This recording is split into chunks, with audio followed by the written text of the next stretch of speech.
السلام عليكم ورحمة الله. المهم اليوم غادي غنقرا لا نوتيس ديال واحد ان ميديكامون اونتي غريب. Ça s'appelle Febrex adulte. La composition c'est phényramine maléate 25 mg, paracétamol 500 mg, acide ascorbique vitamine C 200 mg, excipient 1 sachet. Excipient à effet notoire, granulé sans sucre, ça contient de l'aspartame. Granulé avec sucre contient de saccharose à 7,9 g. Propriétés. Febrex adulte agit en exerçant 3 actions pharmacologiques.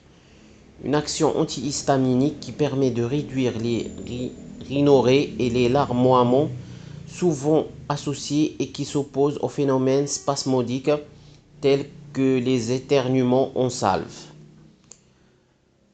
Une action antalgique antipyrétique permettant une sédation de la fièvre et de la douleur, les céphalées et les myalgies. Une compensation en acide ascorbique de l'organisme. Indication. Traitement symptomatique des affections ORL aiguës, rhume, rhinite allergique, rhinopharyngite. Traitement symptomatique des états grippaux. En cas d'affection bactérienne, une antibiothérapie peut être nécessaire. Contre-indication. Ce médicament ne doit pas être utilisé dans les cas suivants. Hypersensibilité à l'un des constituants, insuffisance hépatocellulaire, risque de glaucome par fermeture de l'angle, adénome prostatique, enfant de moins de 15 ans, phénylcétonurie pour Febrex sans sucre, présence d'aspartame, granulé avec sucre.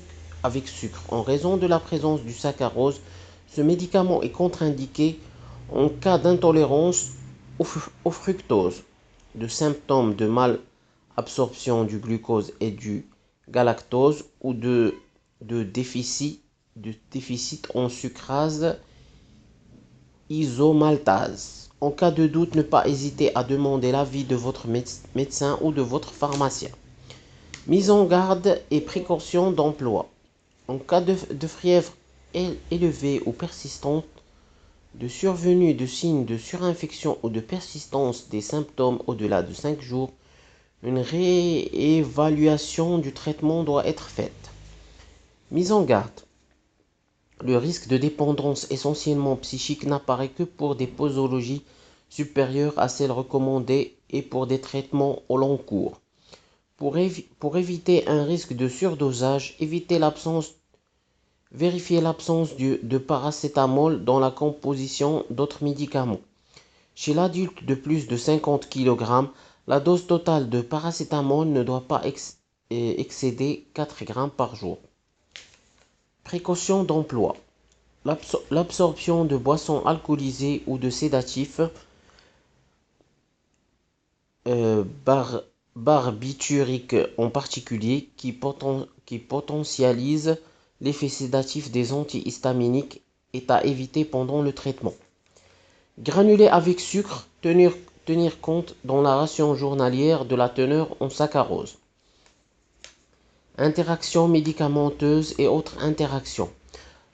L'absorption de boissons alcoolisées ou de sédatifs est déconseillée pendant le traitement. Afin d'éviter d'éventuelles interactions entre plusieurs médicaments, il faut signaler systématiquement tout autre traitement en cours à votre médecin ou à votre pharmacien. Grossesse et allaitement. En l'absence de données par mesure de prudence, l'utilisation de ce médicament est à éviter en cas de grossesse ou d'allaitement. D'une façon générale, il convient au cours de la grossesse ou de l'allaitement de toujours demander l'avis de votre médecin ou de votre pharmacien avant d'utiliser un médicament. Conduite et utilisation de machines. L'attention est appelée, notamment chez les conducteurs de véhicules et les utilisateurs de machines, sur les risques de somnolence attachés à l'emploi de ce médicament, surtout en début de traitement. Ce phénomène est accentué par la prise de boissons alcoolisées, de médicaments contenant de l'alcool ou de médicaments sédatifs. Effet indésirable. Ce médicament peut entraîner chez certaines personnes des effets plus ou moins gênants.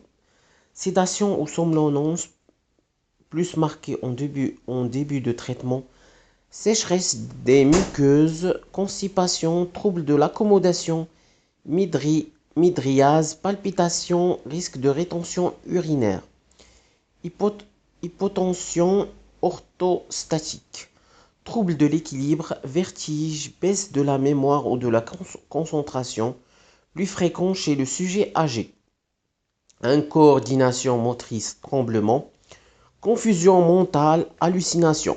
Plus rarement, des effets sont à type d'excitation, c'est-à-dire agitation, nervosité, insomnie. Effets hématologiques. Leucopénie, neutropénie, thrombocytopénie et anémie hémolytique. Quelques rares cas de réaction d'hypersensibilité à type de choc anaphylactique, œdème de Quincke, érythème, urticaire, rage cutanée ont été rapportés. Leur survenue impose l'arrêt définitif de ce médicament et des médicaments apparentés.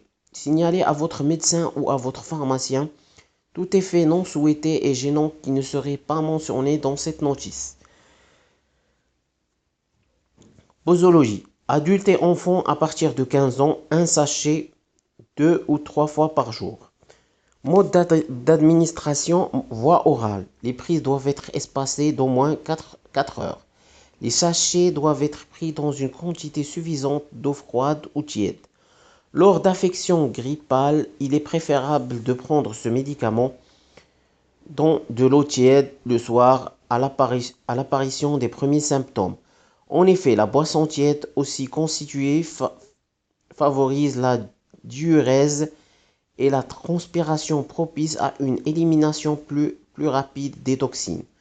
En cas d'insuffisance rénale sévère, clairance de la créatinine inférieure à 10 ml par minute, l'intervalle entre deux prises sera au minimum de 8 heures. Durée de traitement. Ne pas utiliser de façon prolongée sans l'avis du médecin et en particulier si les troubles persistent au-delà de 5 jours.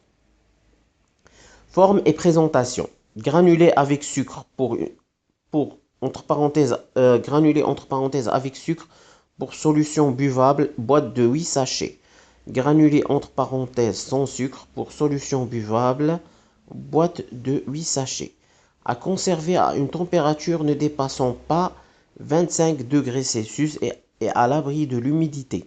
Ne pas dépasser la date de péremption figurant sur le conditionnement extérieur. Ne pas laisser à la portée des enfants.